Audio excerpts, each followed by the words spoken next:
সতন জানে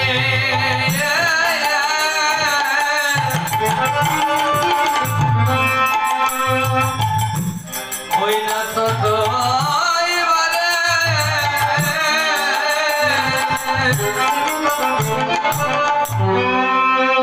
এই জাগতিক জগতের সর্প ওই সর্প নারে মারে জাগতিক জগতের সর্প যদি দর্শন করে সেই বিষ ওঝা বৌদ্ধ কবিরাজদের নামানো যায় কিন্তু মারে আমার এই গৌর ভুজঙ্গির বিষ যদি কারো একবার অন্তরে লেগে যায় সেই বিষ জন্মের মতো থেকে যায় সে আর সেই বিষ নামাতে পারে না এই জাগতিক জগতে তাদের হৃদয়ে একমাত্র সেই গৌর ভুজঙ্গির বিষ উঠেছে কার যারা যারা আমার দেহ মন প্রাণ গুরুর কাছে আত্মসমর্পণ করে গৌর গোবিন্দ নাম ভজন আর একমাত্র এই গৌর ভুজঙ্গি সর্পর ফাঁদে পা দিয়েছে বাবা এই রসে যারা একবার পা দিয়েছে এই বিষ যারা খেয়ে বেঁচে এই গৌর ভুজঙ্গির বিষ যারা খেয়ে যারা আর সাধন করে যারা প্রাণ ফিরে পেয়েছে জগতে তারাই একমাত্র মরা বাঁচা গুরুর কাছে তত্ত্ব জেনে যদি আমরা সেই আমাদের ঘরে ঘরে কিন্তু সর্প আছে রে মা ঘরে ঘরে আমাদের সর্প আছে দাদা একটু ইঙ্গিত দিলাম সেই সর্পর কাছে আমরা নিজেই দর্শন করতে গিয়ে আমরা নিজেই দর্শন হয়ে আসি এই জন্য বাবা এই জন্য একটা কথা আছে যে যে কোনো কাজ করতে হলে একটু গুরুর কাছে তত্ত্ব জেনে জানে শুনে সেই কাজগুলো করতে হয় না জানিয়ে যদি আমরা সেগুলো সাধন যদি করতে যাই আমাদের কিন্তু অকালে কিন্তু মরণ হয়ে যাবে দর্শন করা তো দূরের থাক নিজেই দর্শন হয়ে মরে ফিরে আসে তাই বাবারে এটা হচ্ছে গুরু গম্ভীর কথা এটা হলো দেহতত্ত্ব কথা আধ্যাত্মিক কথা যে কথাগুলো সবার সামনে বলাও যায় না না বলে থাকাও যায় না কেন না আমার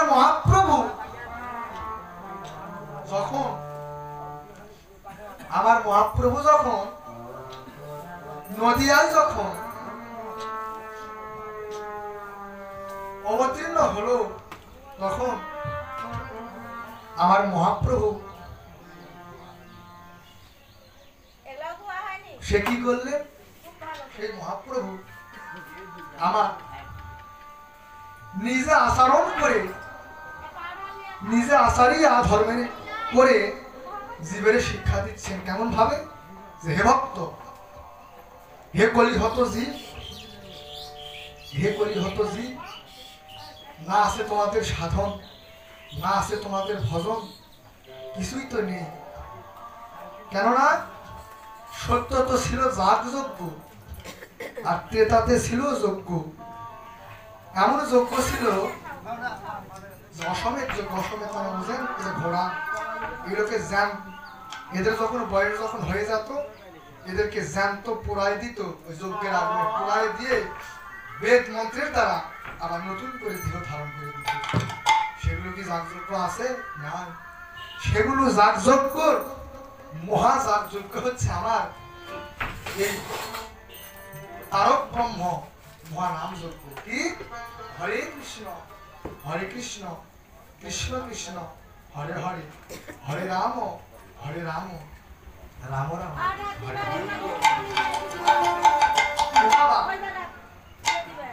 এক বন্ধু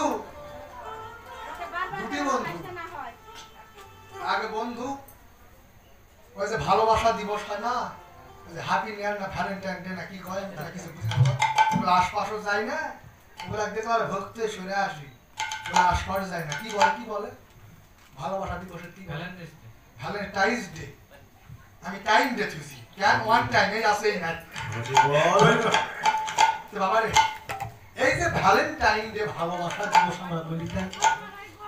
এই ভালোবাসা দিবসে দুটি বন্ধু ছিল দাদা সেই বন্ধু এখন ওই নার্সারিতে গেছে ফুল বাগানে ফুল কিনতে তো সেই ফুল বাগানে ফুল তুলতে গেলে কি হয়, একটা সুরঙ্গ নদী আছে, সেই নদীটুকু পার হয়ে সেই ফুল বাগানে যেতে হয়। সেই বন্ধুটা কি করলো, 7টা ফুল তুলেছে। 7টা ফুল তুলে 7টার মধ্যে একটা ফুল ওই নদীটা পার হতে ওই জলের মাঝখানে পড়ে গেছে। সেই ছেলেটা কি করছে জানো, মনে মনে ভাবছে, আরে কত আশা নিয়ে আমি 7টা ফুল তুললাম যে আমার ভালোবাসার মানুষের হাতে দিব, আর এই 7টা ফুলের মধ্যে একটা ফুল আমার এই জলের মাঝখানে পড়ে গেল। যা এ ফুল পড়ে যখন গেলি, যা যা এই ফুলটা কেন বিফলে যাবে, এই ফুলটা ওম শ্রী গোবিন্দাই গৌরাঙ্গেই নয়, যেখানে ফুল যাস না কেন ওই গৌর চরণে গিয়ে যেন তুই ফুলটা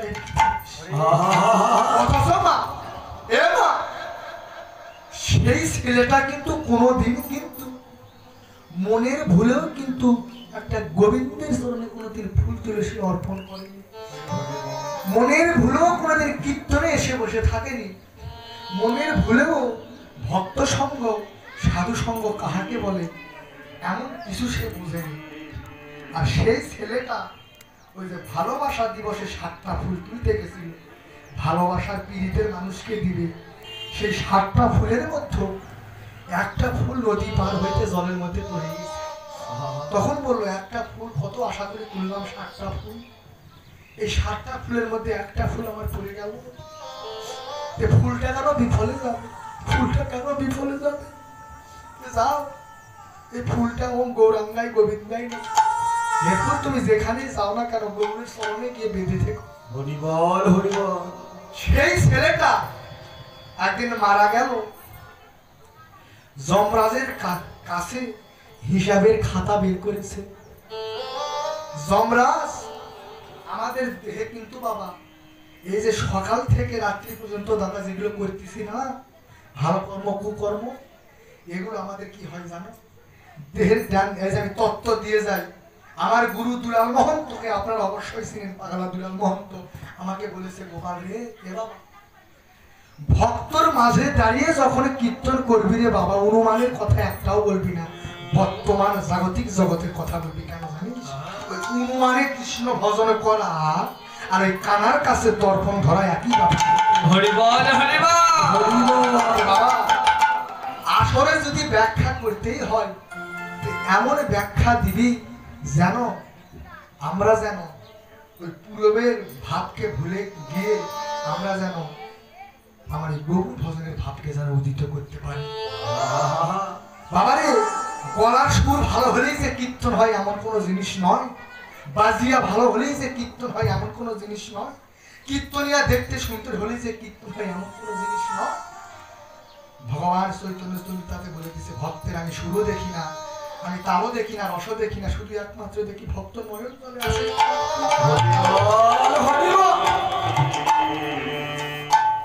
সেই বন্ধু সেই ছেলেটা মারা গেছে, যমরাজের কাছে নিয়ে গেছে। যমরাজ বলে, এই চিত্র আর গুপ্তকে বলছে, এই যে আমাদের দেহের এক অংশে থাকে চিত্র, এক অংশে থাকে গুপ্ত। সারাদিন যেগুলো আমরা অকর্ম কুকর্ম করি, এই যে ডান পাশে চিত্র থাকে, চিত্র এই যে মনে রাখো, এগুলো প্রশ্ন আসতে পারে, তুমি তো হিন্দু সন্তান, হিন্দুর ছেলে, যে বলো তো বাবা, এখন ইসলাম ধর্মের মানুষই প্রশ্ন করতে পারে যে মা বাবা বলো তো, আমাদের তো হাদিস আদম হাওয়া, তোমাদের কি